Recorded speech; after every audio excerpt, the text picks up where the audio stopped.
Baik, kita mulai dengan membacakan Al-Quran, berselawat dan berdoa. Al-Fatihah. A'udzubillahi minasyaitonirrajim. Bismillahirrahmanirrahim. Alhamdulillahi rabbil alamin, arrahmanirrahim, maliki yaumiddin. Iyyaka na'budu wa iyyaka nasta'in. Ihdinas siratal mustaqim. Shiratal ladzina an'amta 'alaihim ghairil maghdubi 'alaihim waladdallin. Amin. Allahumma shalli ala sayyidina Muhammad wa ala ali sayyidina Muhammad. Allahumma zidna ilma warzuqna fahma wa amalan shalihan. Allahumma faqihna fid din wa 'allimna ta'wil. Allahumma ansur ikhwanana al-mujahidin wal muslimina fi Palestin. Amin ya rabbal alamin. Alhamdulillah, kita sudah masuk kepada pertemuan 3. Materi kali ini tentang kondisi perkembangan sosial dewasa awal. Ya. Perkembangan sosial. Perkembangan sosial dapat diartikan sebagai proses belajar untuk menyesuaikan diri terhadap norma-norma kelompok, moral, tradisi masyarakat agar dapat meleburkan diri, ya, menjadi satu kesatuan yang saling berkomunikasi dan bekerja sama. Itulah namanya perkembangan sosial. Jadi usia ini kurang lebih seusia kalian, seusia selesai daripada sekolah menengah atas. Kalian baru 1 tahun meninggalkan bangku kuliah, bangku SMA. Ini berarti usia kalian lah ini, usia awal ini. Jadi kalian belajar untuk menyesuaikan diri atau beradaptasi dengan lingkungan baru. Nah, di situ kadang punya masalah, tapi kadang juga lancar-lancar saja. Apalagi di sini ada si Abror, ya kan? Nah, maka jadi lancar dia. Dan Sokani udah mulai aktif ya, lebih cepat dari saya, ya kan Sokani. Ya. Lalu sebagai proses belajar, ya. Jadi ternyata kita berinteraksi, bersosialisasi dengan kawan itu proses belajar. Jadi belajar itu bukan hanya di bangku kuliah. Berinteraksi dengan orang lain juga termasuk bagian daripada belajar. Apa yang kita pelajari di situ banyak hal. Banyak hal. Termasuk belajar bagaimana kita bisa memahami orang lain. Gitu dia. Memahami orang lain juga memahami diri kita dulu. Sebelum memahami orang lain, memahami diri kita. Apakah kita cocok berteman dengannya? Gitu tuh. Tuh, kalau enggak kadang merasa ego. Dia mana cocok. Itu. Aku nih stylenya 95 derajat Celcius gitu. Jadi kalau misalnya itu yang mengatakan itu si Abror, mana level nih masuk ke Sokani ini kan, ya Bro, dia level bawah 70 kan gitu. Misalnya nih Bro, makanya kau nggak cocok kau sama Sokani, kau, ya kan, nggak boleh begitu. Kita harus, makanya kita memahami seseorang, ya. Perkembangan sosial ini akan berlangsung sepanjang hayat, selagi kita masih hidup di masyarakat. Makanya sepanjang hayat. Kalau kita hidup di hutan sendirian, maka sosialisasinya bermasyarakat dengan penduduk penduduk hutan. Apa di situ ya banyak macam-macam, ada harimau, ada, makanya ada tuh yang penjaga kebun binatang di sana. Ya sendirian aja di situ. Jadi dia sudah berinteraksi dengan harimau, raja hutan di situ. Bayangkan itu. Dan namanya pun udah dirubahnya. Jadi apa?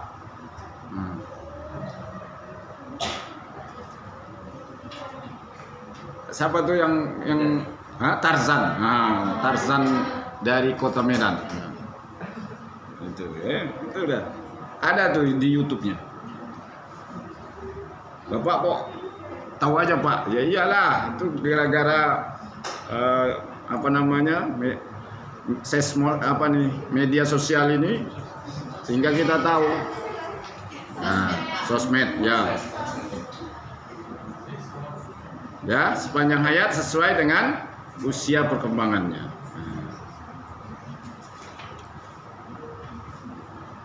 Lalu kita lanjutkan. Nah, ini ya. Kemampuan sosial tumbuh dan berkembang sejak bayi hingga seseorang belajar. Bahkan bukan sejak bayi lagi, sejak janin di dalam kandungan. Semalam kan kita sudah tonton videonya itu. Video kita di dalam kandungan itu. Yang di semester 2 ya. Nah, itu. Ya. Jadi seseorang belajar dan bergaul untuk menyesuaikan diri. Tadi seperti yang saya katakan, cocok nggak kita? Sesuai itu cocok nggak dengan berteman dengan dia? Kadang kalau kita setelannya terlalu tinggi, maka kita tak bisa cocok dengan orang-orang yang setelannya standar aja, ya kan? Maka supaya cocok, maka standar kita dikurangi, setelan kita, jangan terlalu tinggi. Nah, gitu dia. Apalagi kampus kita ini bukan kampus bonafit, ya kan? Nah, jadi kampus kita ini kampus orang biasa, standar aja. Lebih banyak miskin menengah ke atas tuh jarang. Miskin menengah ada beberapa, ya kan? Termasuk Faiz gitu. Alhamdulillah. Berarti dia setelannya tinggi. Gitu. Jadi ya, lingkungan keluarga, masyarakat dan budaya ikut mewarnai, jelas. Karena kita lahir dari sana, dari keluarga. Nah, kadang terbawa juga. Makanya tadi saya katakan, kalau di keluarga itu setelannya terlalu tinggi, gaya hidupnya maksudnya ya, setelan itu ya, gaya hidupnya terlalu tinggi, dibiasakan oleh orang tuanya. Ke kampus saja pakai BMW, ya kan? Seperti anak bupati yang ditegur tuh kan?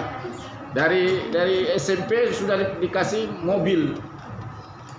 Ditegur sama kepala sekolah, malah kepala sekolahnya dipecat, bayangkan itu. Tapi nggak jadi dipecat karena dia ditegur oleh gubernurnya. Karena anak bupati ini yang itu tadi membiasakan stylenya terlalu tinggi gaya hidupnya. Masih SMP udah pakai mobil, bayangkan itu. Nah, saya udah ngajar aja nggak pakai mobil, nah, ya kan? Udah ngajar aja nggak pakai mobil, apalagi itu. Nah, jadi naik sepeda listrik. Tapi karena musim hujan ini takut saya kesetrum. Memang di merek yang saya beli ini, Opero, sepeda listrik itu belum ada kejadian, tapi sepeda-sepeda yang merek lain, sepeda listrik yang lain, ada yang sudah kejadian nyetrum katanya, gitu kan? Nah, nggak tahu lah saya ya kan, tapi itu untuk menjaga sehingga saya pakai kereta. Nah, itu dia.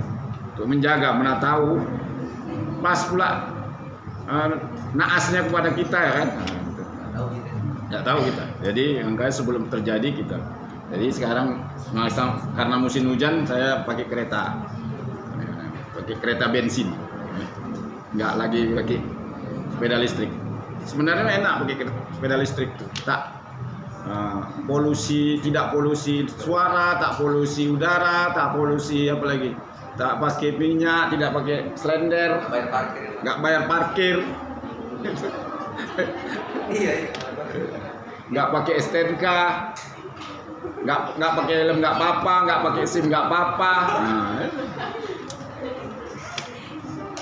tapi saya harus saya menjaga helm, tetap pakai helm. Ke masjid aja padahal cuma 1 kilometer pakai helm saya. Kenapa? Menjaga keselamatan. Karena ini milik Allah Subhanahu wa taala. Nah. Lalu baca doa, jangan lupa. Ada orang yang katanya hati-hati ya, lupa dia baca doa. kita hati-hati, orang lain nggak hati-hati. Ya kan? Orang lain di berkendaraan juga nggak hati-hati. Kita sudah berhati-hati kita. Jalan pelan-pelan dari pinggir. Ya kan? Tahu dihembat orang dari belakang, wup katanya. Nah itu. Tapi kalau kita baca doa, ya kan, ada perlindungan dari Allah. Kalau tetap juga ditabrak orang, itu sudah takdir lah, apapun dibuat. Nah, jadi makanya nggak cukup berhati-hati, harus sertai doa. Nah, doa-doa yang diajarkan Rasulullah. Bismillahirrahmanirrahim. A'udzubillahi kalimatillahi tammah min syarri ma khalaq. Baca ayat kursi. Allahu la ilaha illa huwal hayyul qayyum. Kata Rasulullah, kalau kita berpergian baca ayat kursi, maka Allah kirimkan malaikat untuk melindungi kita dari segala macam serangan musuh. Musuh apa sajalah. Termasuk musuh dalam sedunia. Ya kan? Oke. Proses perlakuan dan bimbingan orang tua terhadap anaknya dalam mengenal berbagai aspek kehidupan sosial, mengenal norma-norma kehidupan bermasyarakat, serta memberikan contoh dalam penerapan norma-norma tersebut dalam kehidupan sehari-hari. Lazim disebut dengan sosialisasi. Nah, itu dia. Jadi berinteraksi itu sama dengan bersosialisasi.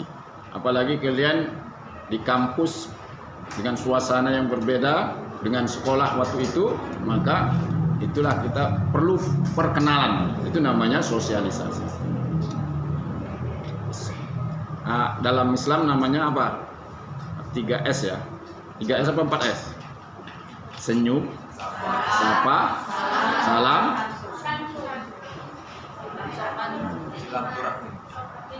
ta'aruf, kenalan. 3S 1T, ta'aruf, kenalan. Gitu dia. Sudah berapa banyak sampai saat ini teman kalian? Cuman di kelas ini aja? Tidak, Pak. Harus banyak. Harus banyak. Kampus lain ada. Nah, jangan miskin kali pergaulan. Ya, si Abro kan dia di belakang aja. Kalau miskin ini apa? Miskin pergaulan. Harus banyak pergaulan tuh. Ya bro, nah, coba kau sebut dulu nama-nama temanmu, kosma dari semester 1 sampai semester 7. Ada yang kau kenal? Kosma semester PKP. Semester 1 coba, adik-adikan kelas. Ah itu berarti belum kan? Padahal dia kosma, harusnya kosma tuh luas. Hah? Itu harus kosma itu ya, kalau mau selevel sama kita berarti kan kawannya kosma ya, gitu ya. Kosma sekretaris. Kau senang kalau dibilang sekretaris, nah, karena sekretaris rata-rata cewek semua ya kan, seneng dia tuh. Oh supaya jangan ngantuk kok, kalau di belakang tuh udah ngantuk-ngantuk kok. Udah merem-merem tadi. Ya, itu dia sosialisasi. Itu sangat perlu. Jangan kalian sembunyikan diri kalian itu. Itu. Ya. Udah, lanjut kita. Nah. Proses sosialisasi dapat menumbuhkan kemampuan seorang dalam membina berbagai hubungan dengan sesamanya. Nah, itu dia.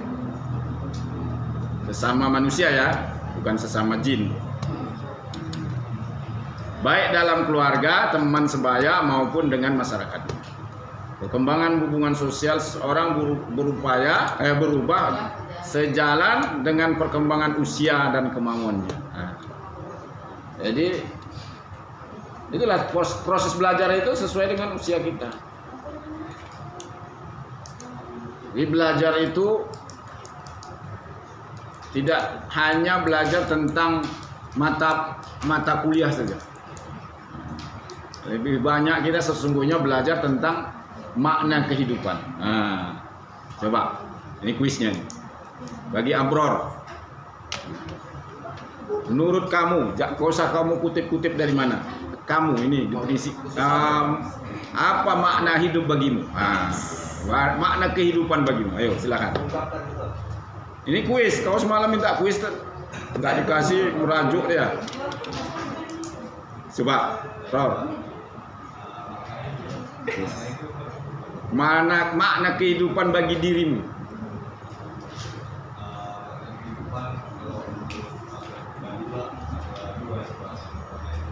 So banyak-banyak, nanti kami lama nunggunya. Satu aja. Yang paling penting lah, yang paling dominan.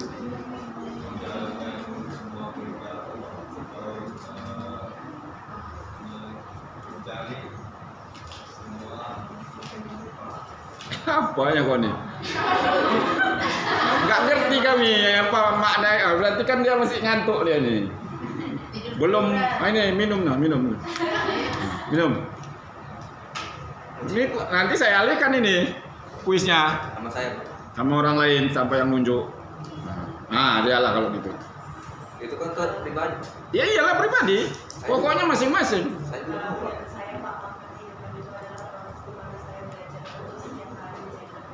Nah, bagi dia. Saya Pak juga. Gitu juga. Nanti kok berarti. Siapa namamu? Apra. Beda lah, Pak. Tadi. Siapa lagi? Nah. Oh lama, kan lama-lama. Dia lama kali dia ini. Cepat. Bagaimana? Maksudnya gimana tuh?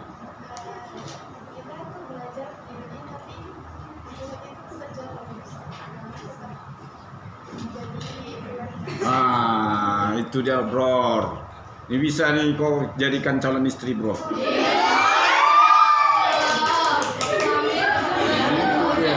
Agama itu dalam kehidupan harus prioritas. Kenapa? Kalau kita memprioritaskan dunia bakal kita tinggal. Nah, ya kan? Dunia bakal kita tinggal. Makanya dikatakan Ustadz dari Sulaiman tuh, dunia bukan tempat tinggal tetapi tempat meninggal. Tempat meninggal.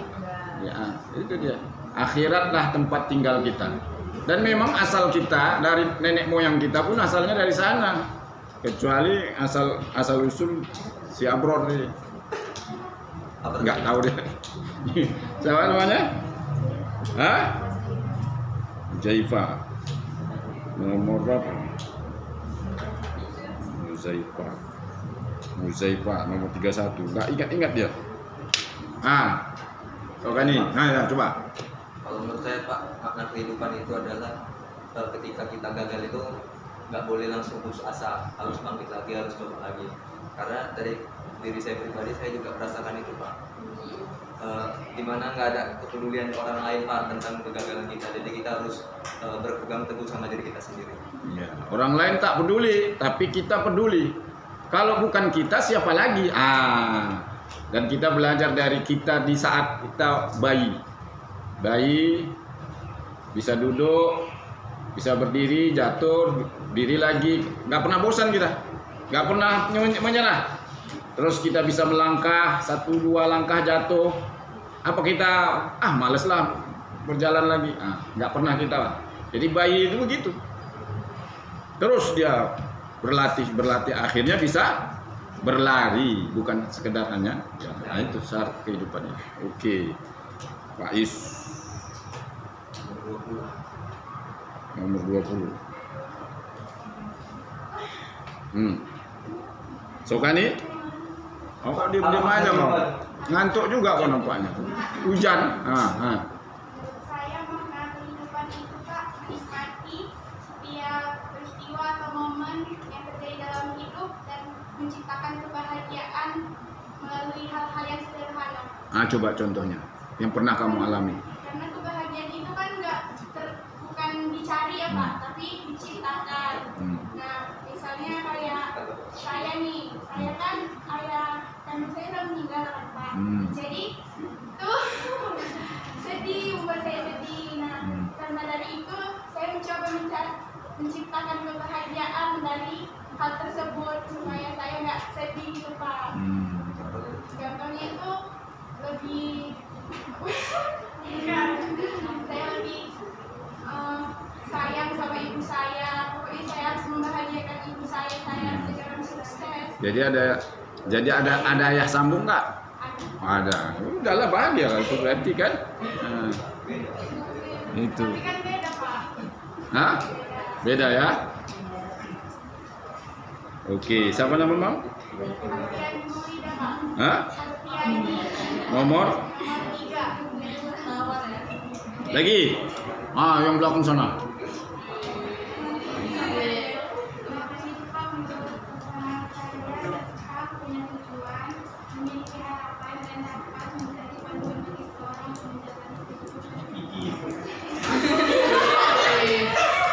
Apa katanya? Chat GPT dia.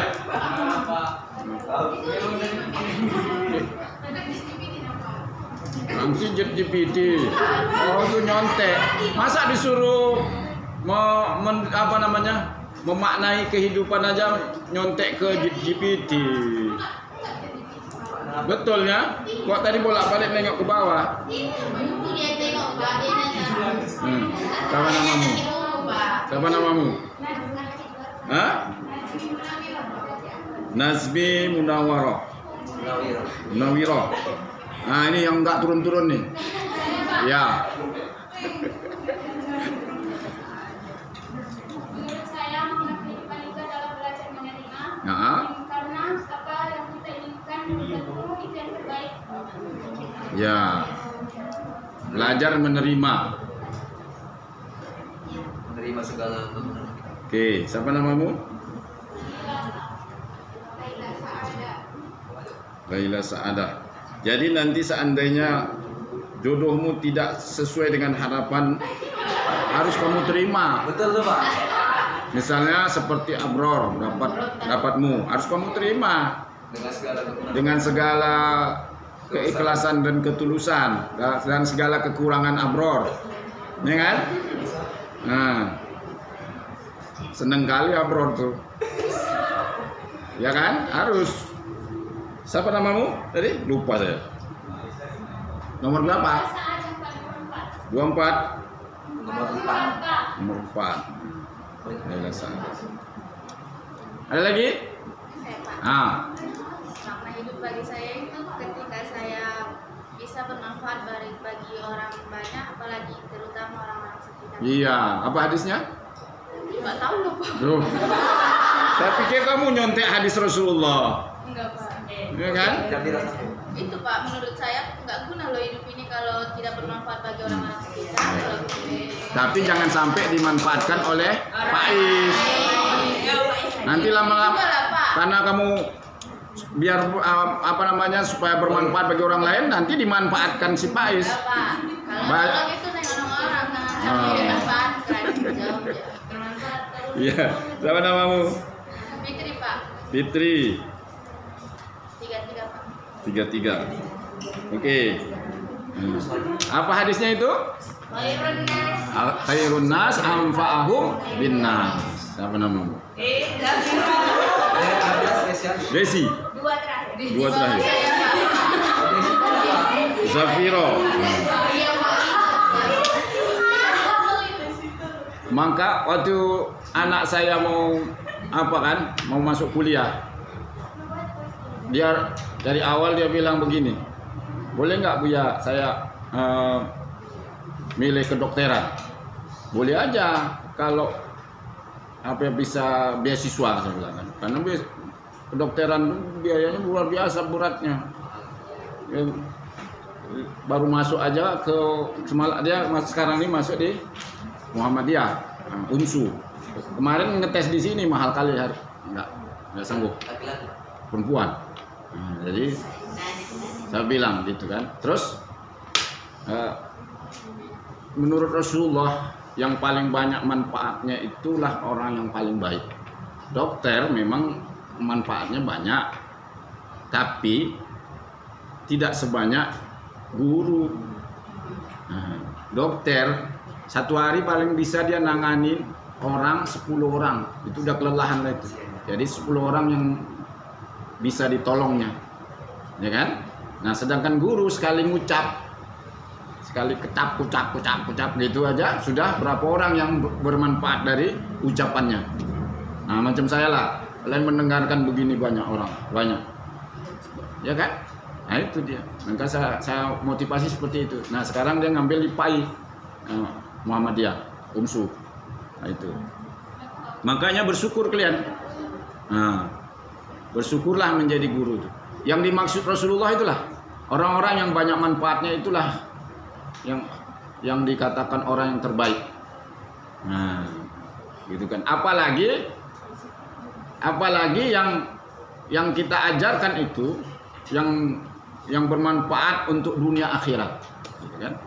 Nah, gitu.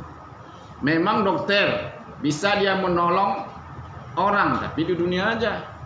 Akhiratnya enggak, dia berlepas tangan.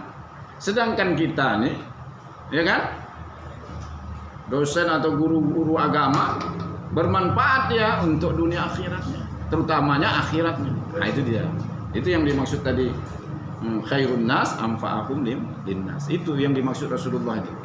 Nah, ustadz, pendakwah macam Ustadz Abu Somad, sekali dia ceramah puluhan ribu, ratusan ribu yang mengambil manfaat dari situ. Coba. Nah, itulah dia.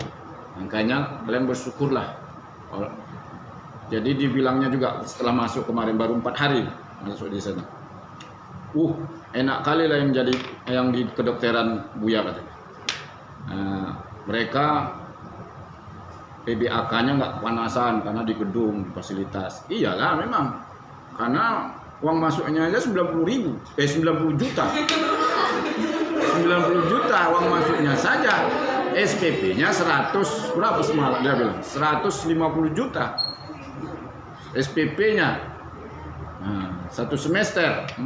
Pandang nawaknya kan? Nah, dijual nyawanya pun nggak laku segitu. Apalagi nyawa udah tua ya kan? Nah, itu dia. Tapi saya bilang, oke, memang dia fasilitasnya di dunia ini mewah, gitu kan. Tapi belum tentu fasilitas yang Allah berikan nanti di akhirat belum semewah itu, saya bilang. Tapi bagi kalian yang mengutamakan agama Allah, menolong agama Allah itu nanti lebih istimewa, walaupun SPP kalian kecil. Di akhirat nanti itu yang lebih diistimewakan Allah, bukan dilihat dari SPP. Kalau oke lah manusia karena dia bisa memberikan fasilitas yang lebih mewah karena bayar SPP-nya lebih mahal. Nah itu dia. Jadi jangan terkecoh dengan itu ya. Oke, itulah kira-kira. Nah kalau bagi saya makna kehidupan itu menunggu. Pertama menunggu azan, ya kan? Menunggu sholat. Ya kan? Yang kedua menunggu kematian, menunggu azal. Nah, bagi saya tinggal menunggu saja. Nah, tapi sesungguhnya semuanya orang seperti itu. Bahkan kalau kelamaan hidup di dunia ini bosan rasanya, apalagi dengan banyaknya kemaksiatan. Nah, itu dia. Makanya Ustadz Yahya Waloni itu dia minta cepet-cepet. Kapan ya Allah aku dipanggil? Udah muak aku nengok dunia ini. Semuanya pejabat-pejabat nih munafik. Makanya tahun ini dia berdoa seperti itu, tahun depannya meninggal. Bayangkan, meninggal di kondisi yang sangat bagus pula. Tahu kalian kan? Ustadz Yahya Waloni seorang pendeta mu'alaf, bahkan rektornya pendeta. Nah, kalau bisa begitulah. Saya pun berharap di meja kerja inilah, di meja bisa mati dalam keadaan bertugas. Gitu dia. Nah, dia kan sedang bertugas, sedang khotib. Wah, luar biasa itu. Harinya bagus.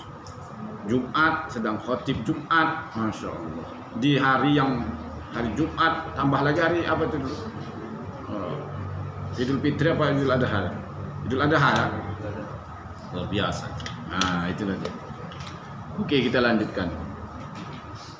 Perkembangan sosial dimulai dari tahap ketergantungan menuju kemandirian.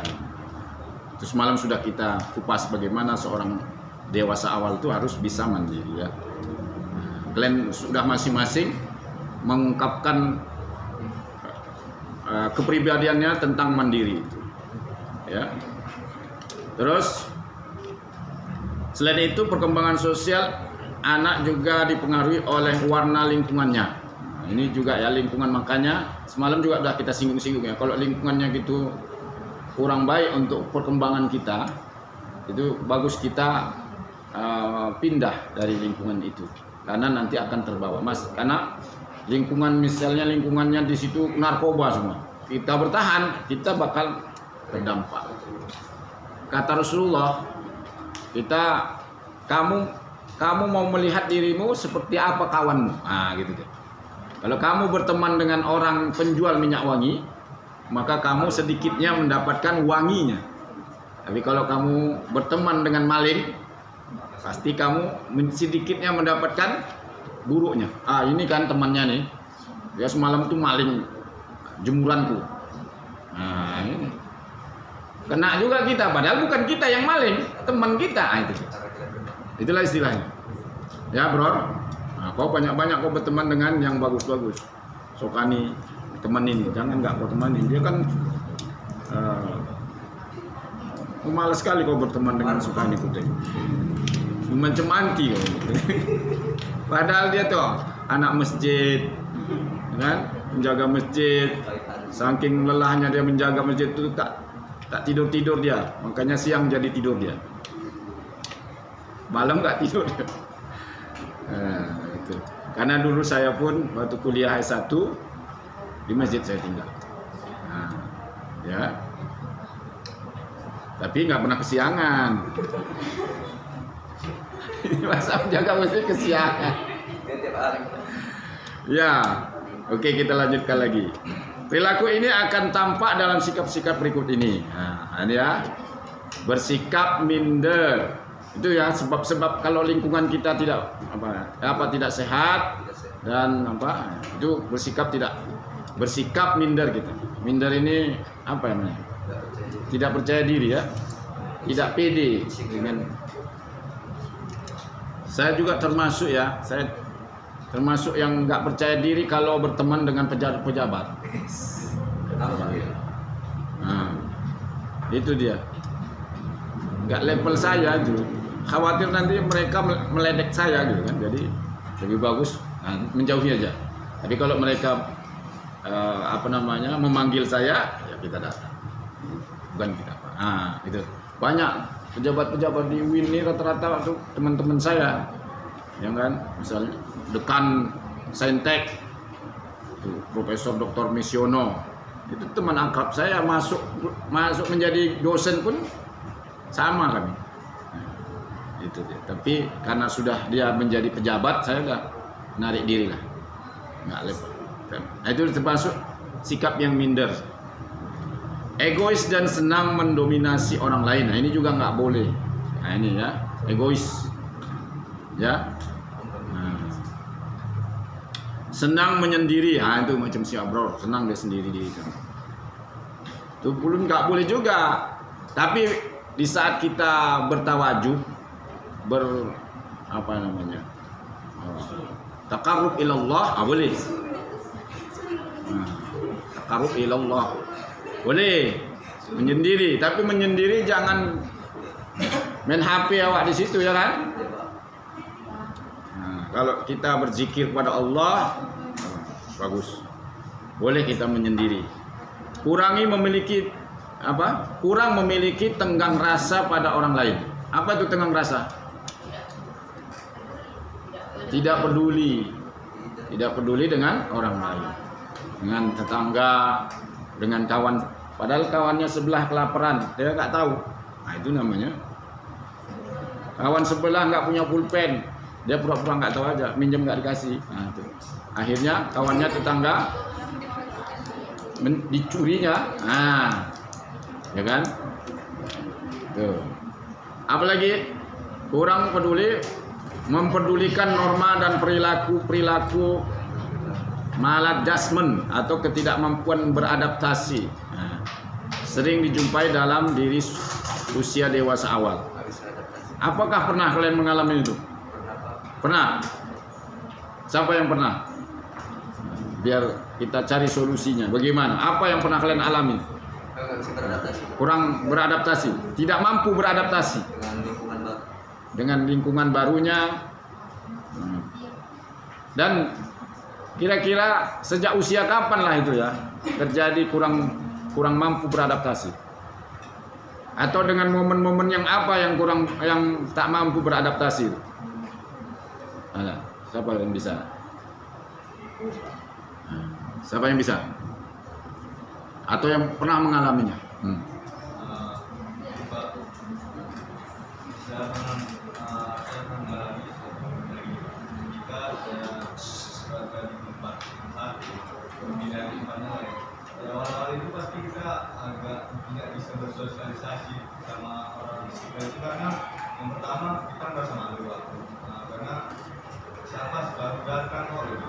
Nanti kalau misalnya kita terlalu asik kali sama orang itu atau mungkin nanti kita terlalu akrab, jadi orang kira kita terlalu sok gitu.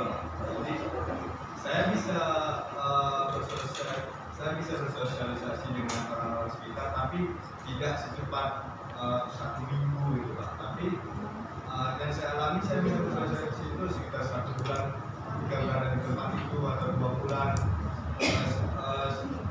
Jadi jangka waktu yang 2 bulan itu saya biasa sendiri aja di tempatnya. Kalau misalnya di kos saja, kalau jadi kemudian keluar. Oke. Ya, memang nggak semua orang sama ya. Nah, beda-beda, karakternya beda-beda. Tapi yang lebih cepat beradaptasi atau bersosialisasi atau berteman lah ya di masa anak-anak. Nah, di masa anak-anak itu dia nggak pilih-pilih teman. Anak saya yang paling besar itu, kalau ketika kami kan sholat taraweh itu kami pindah-pindah waktu baru pertama punya anak satu, pindah-pindah sholatnya setiap malam. Masjidnya. Nah, setiap malam itu pindah-pindah kami sama istri sama anak. Nah, setiap malam dia sudah dapat teman. Nah, bermain bersama dengan anak itu. Padahal kami nggak kenal. Saya aja belum dapat teman di situ. Dia sudah. Saya tanya siapa namanya, disebutkannya. Oh, siapa nama kawan tadi? Kak, saya bilang kan, karena dia anak paling besar, sebutkannya namanya. Nah, itu. Setiap kali masjid itu berpindah-pindah, tetap dia dapat. Nah, luar biasa. Jadi masa anak-anak itu yang cepat berteman. Memang kita ini kadang-kadang itu jaga image, ya kan? Ya, Sokani, kau kan terlalu apa kau? Jaim. Jadi jaga image dia. Memang nggak mau dia berteman sembarangan orang. Nah, itu dia.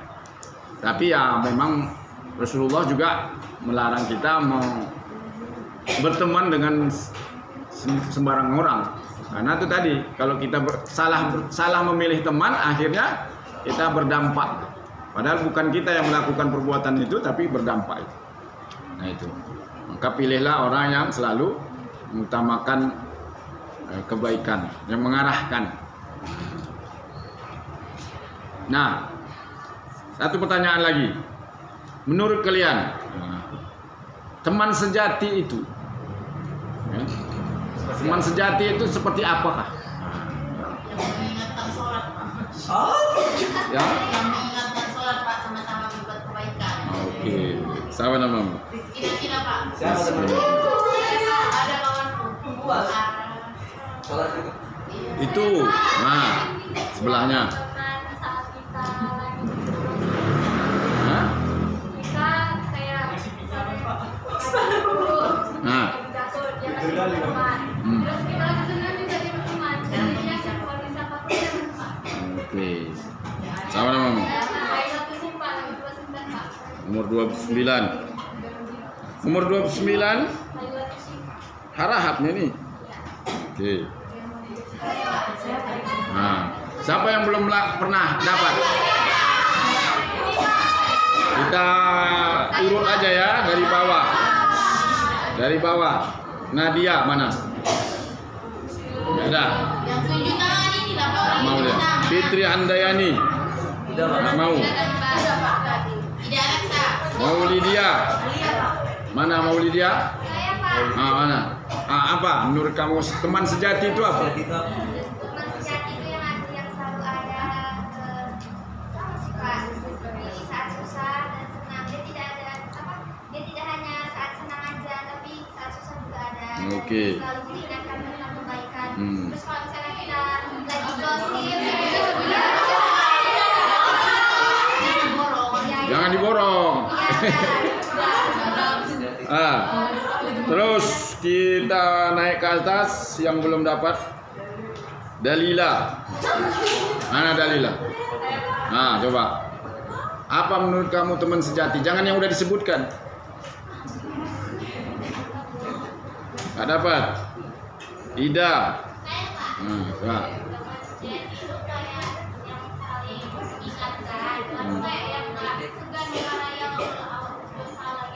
Ya.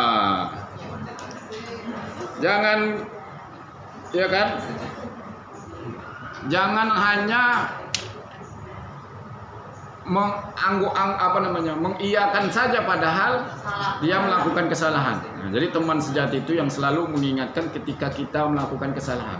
Tapi kadang orang tak senang kita ingatkan. Betul tuh Pak. Nah, itulah dia. Itu dia. Ya kan? Itulah diantaranya ya. Nah, nanti kita naik lagi ke atas pertanyaan yang lain. Udah habis belum kan?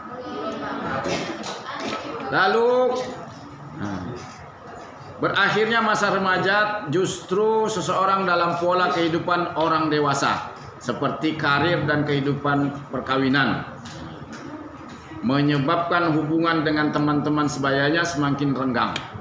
Nih jelas terjadi karena sudah teman-teman yang lama dulu itu bakal ditinggal karena mendapatkan teman baru, itu biasa. Yang nggak meninggalkan itu apa, ya kan? Istri tua kawin lagi dia sama istri muda. Tapi karena istri tuanya itu sangat berjasa, sebagaimana Rasulullah tuh pernah mengalami itu kan. Walaupun sudah meninggal, dia tetap mengutamakan dan menyebut-nyebut di depan istri-istri yang lain. Makanya tuh Aisyah tuh cemburu, bayangkan. Orang udah meninggal, istri dicemburuin. Itu. Begitu ceritanya. Ya kan? Jadi usahakan kalau bisa teman lama pun jangan sampai kita lupakan. Kadang-kadang teman lama itulah yang berjasa dengan kita dalam kehidupan kita itu. Gitu dia.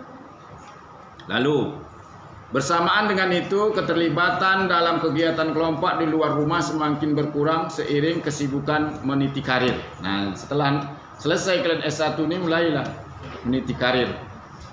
Ada juga yang tamat SMA juga sudah meniti karir kalau dia tidak kuliah. Itu biasa.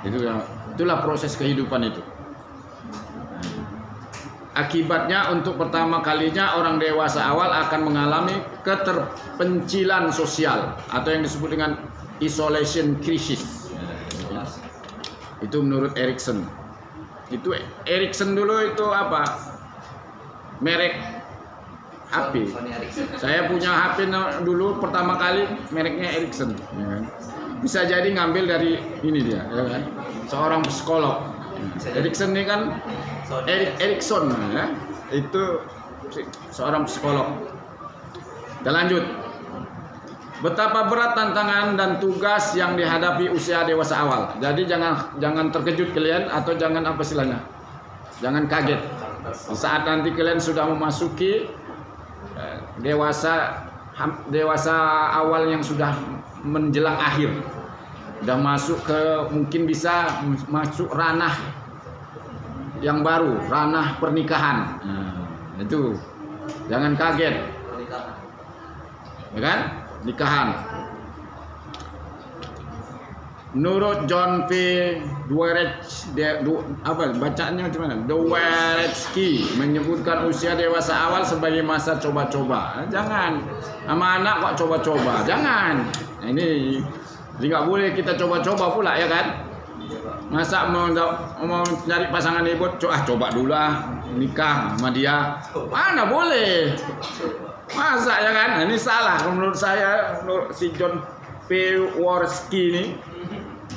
Nggak cocok dia nih. Masa dia bilang dewasa awal itu sebagai masa coba-coba, nggak bisa. Nah, ini perkawin, apalagi masa perkawinan jangan coba-coba. Kalau nanti Kalau aku coba aja dulu kawin sama Sokani misalnya nih, ya kan? Misalnya si apa kan? Ini si apa namanya nih? kalau mau sama-sama Flora, misalnya, aku coba aja kawin sama Sokani katanya. Nanti kalau nggak cerai kan, nggak bisa perempuan membilangkan cerai. Yang berhak untuk menceraikan itu Sokani, laki-laki. Jadi jangan coba-coba. Bagaimana caranya dalam Islam? Ya. Kalian minta kepada sang pemilik. Kalau perempuan ya, perempuan itu kan di semester 2 kemarin kita sudah putar itu. ya Pak. Bagaimana karakter sel sperma, bagaimana karakter sel telur itu. Jadi wanita cukup diam di rumah, minta kepada sang pemilik untuk mendapatkan jodoh. Jodoh terbaik menurut Allah, bukan menurut kita. Menurut Allah pasti terbaik. Walaupun dia suka ngantuk-ngantuk, ya kan? Tapi itu yang terbaik ya, siapa? Nggak tahu nanti betul-betul dia dapat si apa ya kan? Amin. Karena aku tengok udah wajah kalian udah mirip lah. Cocok ya. Ya, itu. Jadi itu. Minta. Sedangkan laki-laki itu yang mencari pasangan hidup dan mencari nafkah untuk anak istrinya. Jangan pula kalian yang mencari. Bahkan kata Ustadz Hadi Hidayat, perempuan itu jangan bilang begini. Walaupun kalian punya gelar dan punya pekerjaan bagus, bang, aku yang mencari makan bang. Abang nunggu di rumah. Karena gajiku lebih besar daripada abang, titelku lebih tinggi. Nah, itu akan membawa malapetaka. Karena itu sudah menentang kodrat Allah. Kodrat yang dari Allah sudah kalian tentang. Itu maka membawa malapetaka nanti. Akhirnya apa? Kalian akan bertengkar. Yang wajib mencari nafkah itu adalah laki-laki. Lalu Pak, kami kan, kalian kan guru gitu kan. Istri saya guru dan ngajar, tapi dia tidak pernah bilang bantu-bantu cari makan, cari rezeki, enggak. Itu nanti malah membuat rezeki suaminya macet. Nah, karena sudah diambil alih oleh istrinya. Nggak boleh. Tapi caranya bagaimana? Bang, supaya ilmuku ini terus mengalir, bermanfaat, berpahala, boleh tidak aku mengajar, mengaplikasikan, mengamalkan. Nah, gitu caranya. Jadi, nah itu pun harus minta izin. Nah, kalau perempuan tuh nggak minta izin sama suaminya keluar rumah, bau surga nggak kalian cium. Bau surga, baunya aja nggak menciumnya, apalagi masuk ke surga. Nah itu dia, ya. Baunya saja nggak tercium.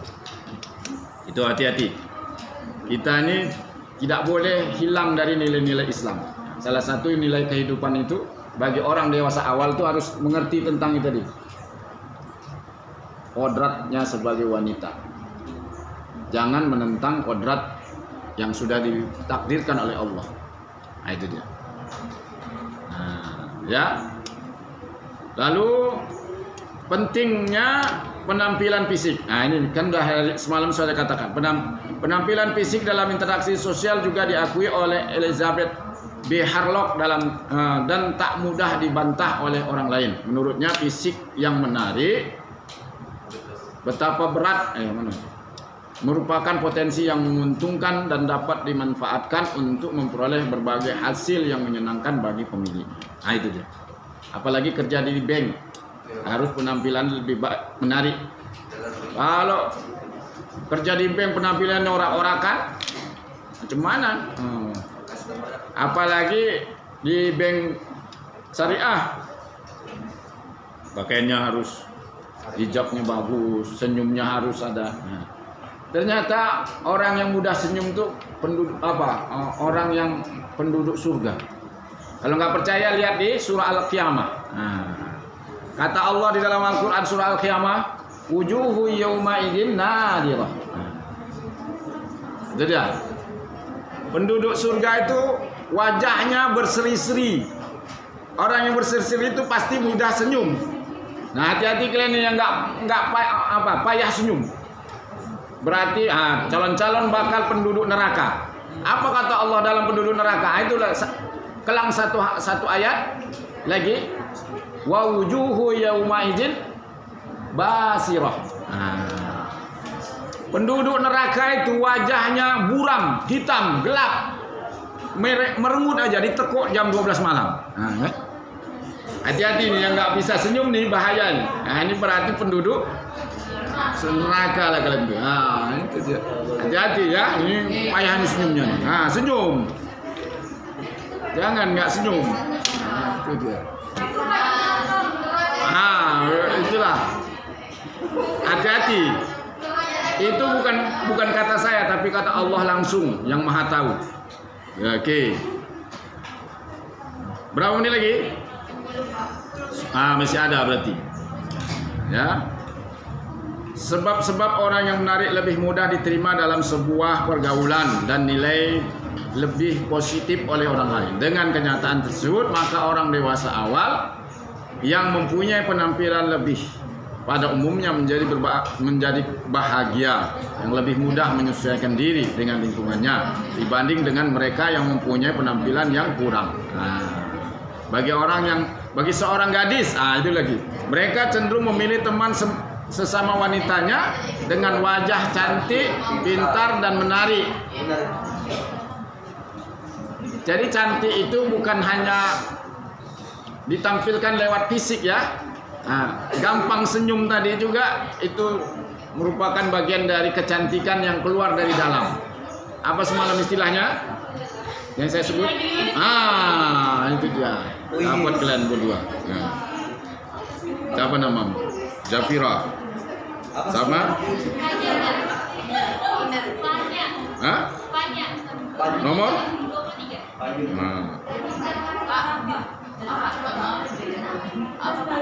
Nurbaiti ya. Aku tadi nomor 34. Nomor 34. Apa jawab apa kamu? Ya, makna kehidupan. Oh iya. Itu dia ya. Jadi kecantikan sesungguhnya keluar dari dalam, bukan penampilan fisik aja. Itu dia. Nurbaitinya keluar. Nur itu cahaya, bait itu rumah, maksudnya di dalam. Itu dia. Ya, itu dari yang kalian sebutkan tadi itu berasal dari bahasa Arab tuh. Ya kan? Tuh. Ini kita lewatkan saja. Ya. Ini tadi ya ciri-ciri fisik itu, maka semalam sudah kita bahas ini. Memasuki usia 30 tahun. Ini juga penuh dengan permasalahan. Nanti kalian masuk 30 tahun itu penuh dengan paling tidak kalian sudah punya anak 3 atau 4, bahkan ada yang 5 ya kan? Umur 30. Ya, kalau kalian menikah sekarang 1 tahun 2 kembar.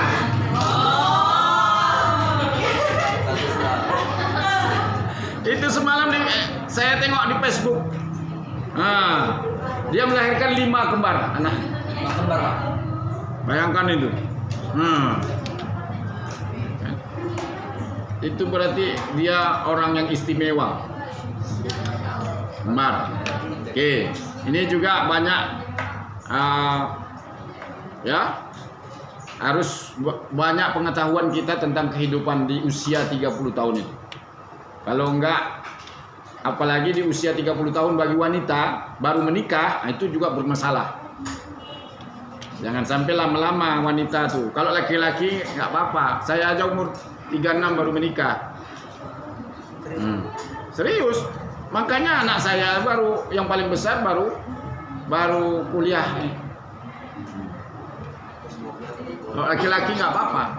Kalau perempuan jangan.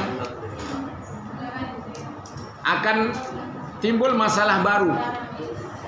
Ya, kenapa itu? Nanti kalau wanita itu di usia 30 atau lebih baru menikah, dia udah malas menikah. Apalagi karirnya bagus. Nah, banyak dosen-dosen kita nih di sini yang wanita karirnya bagus, nggak mau dia nikah lagi. Karena dia berhasil. Salah. Menikah itu kata Rasulullah, sunnahku. Orang yang nggak mau menikah berarti tidak bagian dariku atau bukan dari umatku. Nah itu dia. Nikah. Nah, apalagi wanita itu lebih cepat lebih baik. Jangan pacaran. Nah, kalau pacaran kalian nanti pertama nilainya hangus, yang kedua nanti gembung dulu baru menikah. Nggak boleh itu, ya kan? Nah, kau iya tapi nanti pacaran kau di luar pacaran. Jangan. Oke, kita lanjut. Minat sosial di usia 40 juga mulai stabil. Nah, di 40 udah mulai stabil. Karena disitulah faktor kedewasaan yang full, penuh. Makanya Rasulullah diangkat menjadi nabi usia 40 tahun. Rasulullah. Nah, itu dia. Jadi kehidupan itu mulai stabil. Stabil bukan berarti nggak ada ujian, ada, tapi kita sudah bisa menghadapinya lebih dewasa. Kalau sudah usia 40 tahun, tapi nanti di rentang waktu di bawah 40 tahun itu yang masih rentan dengan permasalahan. Itulah banyak perceraian kadang di usia itu. Nah, ya, apalagi transparansi dalam rumah tangga itu sangat diperlukan. Tapi ada pula laki-laki ada hal-hal yang nggak perlu dibicarakan oleh istrinya kepada istrinya. Ada, mesti. Karena kadang-kadang suami jujur malah salah itu nggak masalah. Dia senang nggak jujur. Nah itu. Jadi makanya juga laki-laki harus paham. Nah itu dia. Harus paham tentang kehidupan berumah tangga. Gitu. Ya, nanti kalian kalau bagus ada bukunya kado ulang tahun, bukan kado ulang tahun, kado pernikahan. Itu buku tentang pernikahan Rasulullah dan banyak hadis-hadis yang perlu dihafal. Nah itu perlu kalian baca, ya kan? Terutama wanita. Bagus. Iya. Wanita itu harus idolanya adalah istri-istri Rasulullah. Kalau nggak istri Rasulullah, anak-anak Rasul. Idolanya harus itu. Jangan idolanya Ayu Ting Ting. Apa lagi? Hah? JKT Pak, JKT. Nah, Mak Betty. Kita siapa-siapa yang jadi idola. Jangan. Itu kehidupan yang menyimpang, ya kan? Lanjutkan. Sekali lagi. Nah, ini yang penting nih. Ini penting juga nih. Kalau sempat nggak ada ekonomi bahaya kalian ini. Tapi bagaimana bisa mendapat ekonomi kita supaya bagus? Ya kan? Dewasa awal itu biasanya, ya termasuklah kalian ini lebih banyak mesti berharap kepada orang tuanya. Nah, tapi banyak juga ya masa dewasa awal itu sudah meniti karir dia, kuliahnya di apa namanya, ditanggungnya sendiri, dia mendapatkan dengan apalagi sekarang dengan apa ini, dengan HP ini bisa kita menjadi pedagang, nggak perlu buka outlet di apa kan, nggak perlu buka toko, nggak perlu apa, dari sini aja dari HP ada, ya kan? Itu. Jadi banyak, termasuk bisa membuat konten-konten yang bermanfaat. Kan banyak sekarang itu yang mahasiswa yang apa menjadi YouTuber, ya kan? Nah, itu. Jadi harus bisa mandiri karena kita sudah berpangkat berapa namanya? Masa dewasa. Masa dewasa itu sudah mandiri, termasuk mandiri ekonomi. Jangan terus-terusan minta kepada orang tua.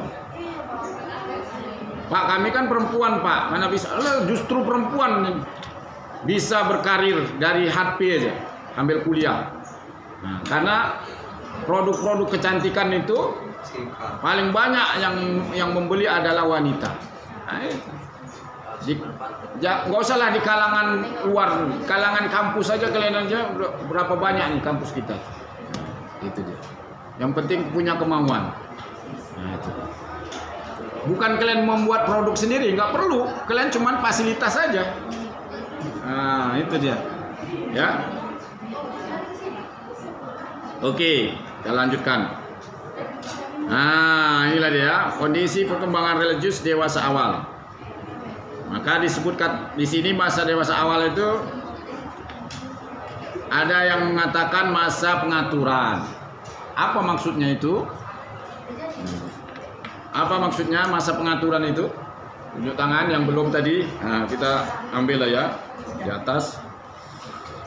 Raisyah, mana Raisyah yang belum dapat kuis? Hah? Sakit dia. Fatimah Jahra, mana? Nah, apa yang dimaksud dengan masa pengaturan?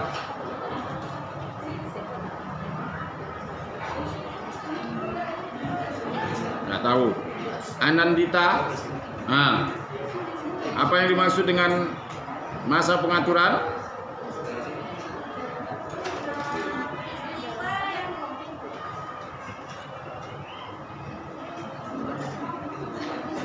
Oh alah. Terus Pia. Tadi apa siapa tadi? Anandita ya. Nah, sekarang Pia Ipangka. Mana dia orang? Nah, apa? Apa yang dimaksud dengan masa pengaturan? Oh alah. Izhar. Izhar Sapawi apa Izhar Halti? Nah, Izhar Sukaati. Apa tadi masa pengaturan? Masa pubertas. Udah lewat lah masa pubertas itu di SMP. Kok? Kom? Hah? Bukan. Nah. Ayo nanti dulu ini yang belum dapat nih. Syariah, mana syariah?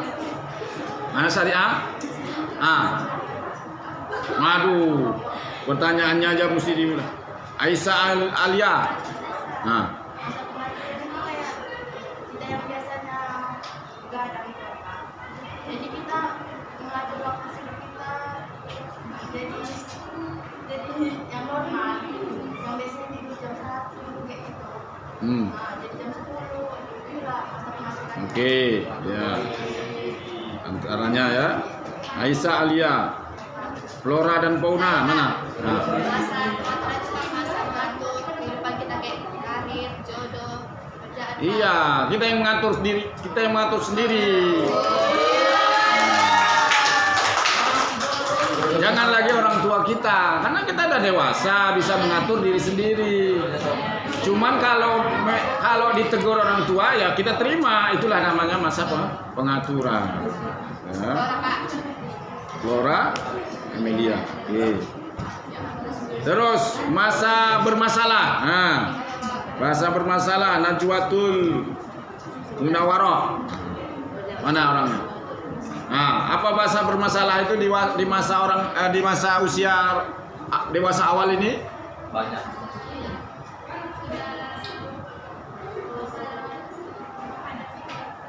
Menghadapi konflik sama-sama Israel dengan Palestina gitu. Bisa jadi, Pak. Nah, contohnya apa yang pernah kamu alami?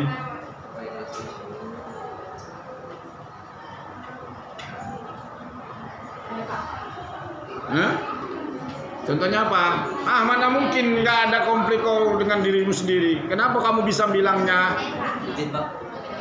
Udah waktunya habis. Sudah selesai. Oke lah.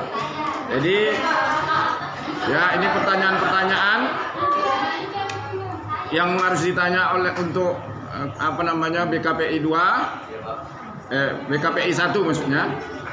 Masa pengaturan, masa bermasalah, masa ketegangan emosi, masa keterasingan sosial, masa komitmen, dan masa perubahan nilai harus dijawab seperti kemarin melalui WA. Demikian, mari kita akhiri dengan mengucapkan hamdalah. Alhamdulillahirabbil alamin. Assalamualaikum warahmatullahi wabarakatuh. Tapi kok